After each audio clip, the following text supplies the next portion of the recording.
Assalamualaikum warahmatullahi wabarakatuh. Nama saya Ananda Radita Islami, NPM 2017 43500 Saya akan membahas tentang pengertian perancangan tampilan. Salah satu kriteria penting untuk membangun sistem dari sebuah antarmuka adalah tampilan yang menarik bagi seorang pengguna atau sering disebut dengan kata user friendly. Seorang pengguna, apabila pengguna baru biasanya tertarik untuk mencoba sebuah program aplikasi dengan terlebih dahulu tertarik pada suatu tampilan yang ada di hadapan matanya. Kriteria perancangan tampilan atau user friendly adalah memiliki tampilan warna yang menarik dan desain yang bagus, mudah dioperasikan, mudah dipelajari, pengguna merasa senang menggunakan software tersebut. Syarat untuk merancang tampilan: mempunyai jiwa seni yang memadai, mengerti selera user secara umum, bisa meyakinkan programmer agar yang dibayangkan dapat diwujudkan dengan piranti bantu atau tools yang tersedia, mendokumentasikan semua pekerjaan yang dilakukan. Jenis dokumentasi rancangan. Seorang perancang tampilan harus mendokumentasikan semua pekerjaan yang telah dia kerjakan selama ini sebagai bahan evaluasi pembuatan tampilan yang baru atau memperbaiki tampilan sebelumnya.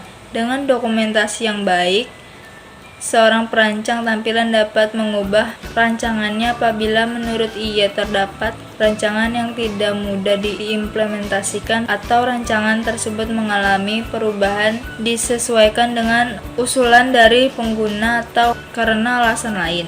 Dokumentasi rancangan dapat dikerjakan atau dilakukan dalam beberapa cara, yaitu yang A. Membuat sketsa pada kertas, yang B. Menggunakan piranti type GUI atau Graphical User Interface, yang C. Menuliskan tekstual yang menjelaskan tentang kaitan antara suatu jendela dengan jendela yang lain, yang D. Menggunakan piranti bantu yang disebut CAS atau Computer Aided Software Engineering.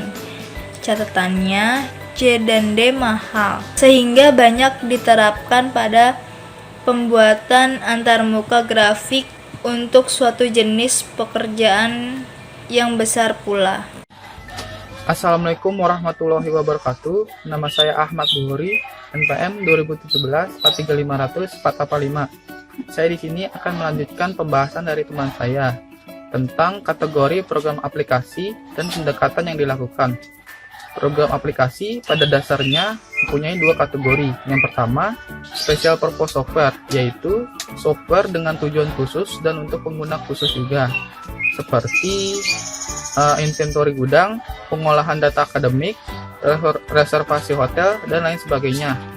Untuk aplikasi ini, ada dua cara pendekatan yang dapat dilakukan, yaitu yang pertama, user-centered design. Perancang dan user bersama-sama membuat tampilan antarmuka. Pengguna menyampaikan keinginannya, lalu perancang menggambar keinginan tersebut sambil menjelaskan keuntungan dan kerugian tampilan antarmuka yang diinginkan oleh pengguna, serta kerumitan dari implementasinya. Dengan cara seperti ini, pengguna seolah-olah sudah mempunyai gambaran nyata tentang antarmuka yang nanti akan mereka gunakan. Pendekatan yang kedua yaitu dengan cara user design approach. Hanya user yang membuat tampilan antarmuka. Pengguna sendirilah yang merancang tampilan antarmuka yang diinginkan. Di satu sisi, cara ini akan mempercepat proses pengimplementasian modul antarmuka. Tapi di sisi lain, justru sangat memberatkan programmer, karena tidak semua yang diinginkan oleh user dapat berjalan menggunakan piranti bantu yang ada, atau misalnya piranti tidak mendukung dan lain sebagainya. Kategori yang kedua yaitu general purpose software, digunakan oleh banyak pengguna atau biasa disebut sebagai public software. Contohnya itu seperti Windows, terus antivirus dan lain sebagainya. Salah satu cara pendekatan yang dapat dilakukan yaitu user dapat melakukan perubahan tampilan sesuai dengan keinginannya sendiri atau kustomisasi. Pengguna dapat merubah wajah antarmuka sesuai dengan selera pengguna masing-masing. Contohnya seperti merubah warna dasar, pengaturan desktop, screensaver, wallpaper, dan lain sebagainya. Prinsip dan petunjuk perancangan. Terdapat 4 komponen antarmuka user, di antaranya yang pertama model pengguna, memungkinkan user untuk mengembangkan pemahaman yang mendasar tentang apa yang dikerjakan oleh program, bahkan oleh user yang sama sekali tidak mengetahui teknologi komputer. Model pengguna merupakan dasar dari 3 komponen lainnya. Dan yang kedua, bahasa perintah, merupakan bahasa perintah di mana user dengan cepat dapat mengoperasikannya sebisa mungkin menggunakan bahasa yang alami. Yang ketiga, umpan balik, kemampuan sebuah program yang membantu user untuk mengoperasikan program itu sendiri. Umpan balik dapat berbentuk pesan-pesan penjelasan, pesan penerimaan perintah, indikasi adanya objek terpilih, dan penampilan karakter yang diketikkan lewat papan ketik. Dan yang terakhir ada tampilan informasi, digunakan untuk menunjukkan status informasi atau program jika user melakukan suatu tindakan. Pada bagian ini, perancang harus menampilkan pesan-pesan tersebut seefektif mungkin, sehingga mudah dipahami oleh pengguna. Sekian dari saya, selanjutnya akan disampaikan oleh Muhammad Ari. Assalamualaikum warahmatullahi wabarakatuh. Nama saya Muhammad Ari Nugraha, NPM 2017 43500 458. Di sini saya akan melanjutkan presentasi dari Ahmad Pohori. Saya akan menjelaskan prinsip-prinsip dan pedoman yang dapat digunakan untuk merancang suatu antarmuka pengguna. Yang pertama, prinsip 1. Kenali perbedaan berdasarkan jenis-jenis pemakai. Prinsip 1 itu dibagi menjadi 3. Yang pertama, novice atau pemula. Biasanya pemakai belum memiliki konsep tugas dan antarmuka, sehingga perancang harus membatasi jumlah pilihan, membuat umpan balik yang inovatif, dan melihat tutorial online yang efektif. Yang kedua, knowledgeable intermittent user. Di sini, pemakai sudah terbiasa memiliki konsep yang stabil dan konsep antarmuka luas, namun sulit mengingat sintaktik. Perancang juga dapat membuat struktur yang rapi, konsisten, kejelasan antarmuka yang jelas. Yang ketiga, expert frequent user. Di sini user sudah mahir. User sudah terbiasa dengan konsep tugas dan antarmuka. Selain itu juga cenderung menginginkan pekerjaan cepat selesai. Prinsip yang kedua, gunakan aturan perancangan antarmuka pemakai. Dibagi menjadi 8. Yang pertama, berusaha untuk konsisten.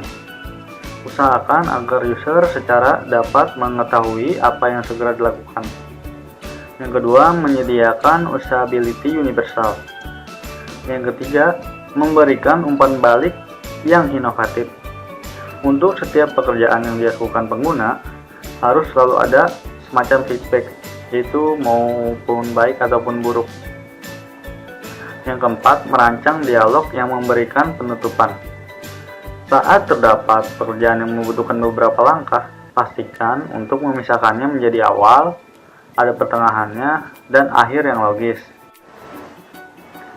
Yang kelima, memberikan pencegahan kesalahan dan penanganan kesalahan yang sederhana. Desainlah sistem sedemikian rupa sehingga pengguna tidak dapat melakukan error yang serius. Yang keenam, memungkinkan pembalikan aksi yang mudah. Ada baiknya meletakkan fitur window saat menangani suatu perintah, pengisian data, atau kumpulan pekerjaan yang lengkap. Yang ketujuh, mendukung pusat kendali internal. Pastikan desain membuat pengguna merasa memegang kendali dan tidak hanya merespon suatu situasi. Yang kedelapan, mengurangi beban ingatan jangka pendek. Setiap orang memiliki memori jangka pendek yang terbatas. Cobalah mengurangi gerakan yang tidak diperlukan dan membuatnya lebih simpel agar mudah dimengerti. Selanjutnya, prinsip 3, pencegah kesalahan.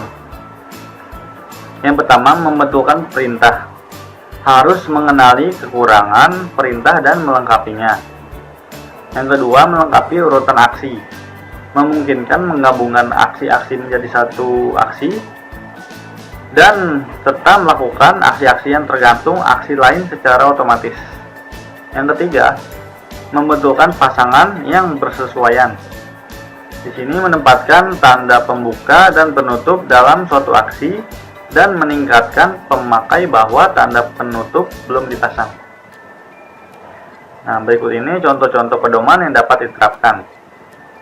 Pedoman data entry dibagi menjadi 5. Yang pertama, konsistensi transaksi pemasukan data. Peristilahan, singkatan, format harus standar. Yang kedua, aksi pemasukan yang minimal oleh pemakai. Format harus dikenal operator dan harus berhubungan dengan taks yang perlu dilakukan dengan data. Yang ketiga, beban ingatan pemakai yang minimal. Pemakai tidak perlu informasi dari layar yang satu ke layar lainnya. Yang keempat, kompatibilitas pemasukan data dengan tampilan data. Format tampilan informasi perlu berhubungan erat dengan tampilan pemasukan data. Yang kelima, fleksibilitas kendali pemakai. Pemakai harus memperoleh informasi dari tampilan bentuk yang paling memudahkan. Selanjutnya, pedoman untuk mengarahkan perhatian pengguna. Yang pertama, intensitas. Gunakan 2 tingkatan dengan pengguna intensitas tinggi hanya untuk menarik perhatian. Yang kedua, penandaan. Gunakan baris bawah dan lain-lain. Yang ketiga, ukuran. Gunakan maksimal 4. Ukuran yang lebih besar lebih menarik perhatian. Pilihlah font. Gunakan maksimal 3 font. Terus blinking. Gunakan secara terbatas. Warna. Gunakan maksimal 4 warna standar. Dan yang terakhir, audio. Gunakan nada lembut untuk feedback biasa dan nada keras untuk kondisi darurat. Sekian dari saya. Selanjutnya akan dilanjutkan oleh Dalul Falah. Wassalamualaikum warahmatullahi wabarakatuh. Assalamualaikum warahmatullahi wabarakatuh. Saya akan melanjutkan dari teman saya. Setelah mengetahui beberapa prinsip dari petunjuk perancangan di atas, maka dalam merancang antarmuka juga dapat dikerjakan berdasarkan urutan perancangan berikut. 1. Pemilihan ragam dialog. Apa sih pemilihan ragam dialog itu? Pemilihan ragam dialog dipengaruhi oleh karakteristik populasi pengguna, tipe dialog yang diperlukan, dan kendala teknologi yang ada untuk mengimplementasikan ragam dialog tersebut. Pilihlah ragam dialog yang menurut pikiran cocok untuk tugas tersebut. 2. Perancangan struktur dialog. Tahap kedua adalah melakukan analisis tugas dan menentukan model pengguna dari tugas tersebut untuk membentuk struktur dialog yang sesuai. Dalam tahap ini, pengguna banyak dilibatkan sehingga pengguna langsung mendapatkan umpan balik yang berupa diskusi, informasi, maupun prototipe dari dialog yang nantinya akan ia digunakan. Ketiga, perancangan format pesan.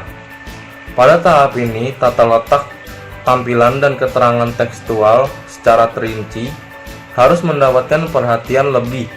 Selain itu, kebutuhan data masukan yang mengharuskan pengguna untuk memasukkan data ke dalam komputer juga harus dipertimbangkan dari segi efisiensinya. Salah satunya, contoh, adalah dengan mengurangi pengetikan yang tidak perlu dengan cara mengefektifkan penggunaan tombol. 4. Perancangan penanganan kesalahan. Apa sih perancangan penanganan kesalahan? Suatu kesalahan dalam menjalankan suatu aplikasi tidak dapat dihindarkan. Hal ini bisa timbul baik kesalahan user maupun kesalahan komputer.